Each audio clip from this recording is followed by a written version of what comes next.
14व्या महाराष्ट्र राज्य बाल नाट्य स्पर्धा आणि 56व्या महाराष्ट्र राज्य हौशी मराठी नाट्य स्पर्धेचा पारितोषिक वितरण समारंभ पुणे येथे भरत नाट्य मंदिरात नुकताच पार पडला।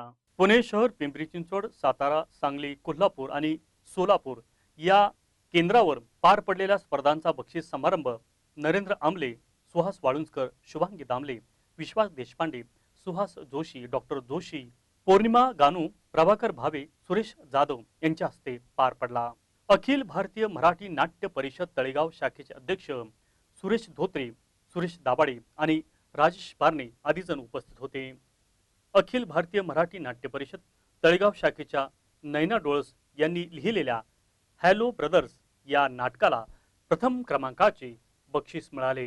दिग्दर्शनाचे प्रथम क्रमांकाचे पारितोषिक नैना डोळस व क्षिप्रसाधन भरड यांना, तसेच नेपथ्य प्रथम क्रमांकाचे बक्षिसी क्षिप्रसाधन भरड यांना, रंगभूषा प्रथम क्रमांक मंगला चव्हाण, अभियानाचे प्रमाणपत्र श्रद्धा भांगरे हिला मिळाले। कार्यक्रमाचे सूत्रसंचालन सुप्रसिद्ध मालिका कलाकार ऋतुजा बागवे आणि सचिन सुरेश यांनी केलं।